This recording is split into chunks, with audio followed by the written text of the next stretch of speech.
మంగళగిరిలోని టీడీపీ కేంద్ర కార్యాలయంలో బుధవారం జరిగిన మహానాడులో పార్టీ జాతీయ వర్కింగ్ ప్రెసిడెంట్ నారా లోకేష్ సందేశం అందించారు. భూమి కంటే ఎక్కువ భారం మోసేది మహిళ. కొంతమంది మహిళలు కించపరిచే విధంగా తెలుగు వాడక భాషలో కొన్ని పదాలు వాడతారు. గాజులు తొడుక్కున్నావా, చీర కట్టుకున్నావా, అమ్మాయిలాగా ఏడవద్దని మాట్లాడతారు. నేను అనేక ప్లాట్ఫామ్స్లో దీని గురించి మాట్లాడా. ఈ పదాలకి ఫుల్ స్టాప్ పెట్టాల్సిన బాధ్యత ఇక్కడ ఉన్న మనందరిపైన ఉంది. మహిళల్ని గౌరవించాల్సిన బాధ్యత మనందరిపైన ఉంది. మనం చూసాం. నేను విద్యాశాఖ మార్చులు అయిన తర్వాత స్కూల్ బుక్స్లో ఇంటి పనులన్నీ ఆడవాళ్ళు చేసే ఫోటోలు ఉండేది. అలాంటిది ఇప్పుడు 50% చేశారు. అంటే 50% ఫోటోలు ఆడవాళ్ళు చేస్తున్నారు, 50% ఫోటోలు మగవాళ్ళు చేస్తున్నారు ఇంటి పనులు.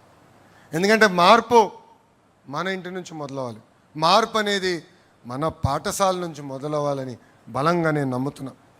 మన పార్లమెంట్లో మహిళా బిల్ కేంద్ర ప్రభుత్వం, ఎన్డీఏలో ఉన్న పార్టీలందరూ మద్దతు తెలిపి మహిళల కోసం రిజర్వేషన్ డీలిమిటేషన్ బిల్ మనం ప్రవేశపెట్టాం. మనం స్త్రీ శక్తిని నమ్ముకున్న వారం. ఆ బిల్కి సంపూర్ణ మద్దతు మనం తెలిపాం.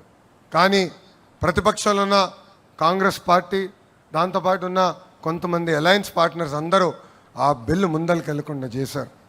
అందుకే ఈ వేదికగా నేను ఒక ప్రతిపాదన చేస్తున్నా. రాబోయే రోజులు పార్లమెంట్లో బిల్ పాస్ అయినా అవ్వకపోయినా తెలుగుదేశం పార్టీ కనీసం 33% స్థానాలు మహిళలకి రిజర్వ్ చేయాలని నేను ఈ సభాముఖంగా తీర్మానం చేస్తున్నా. అంటే కనీసం 33% సీట్లు మహిళలకు అందించాలని.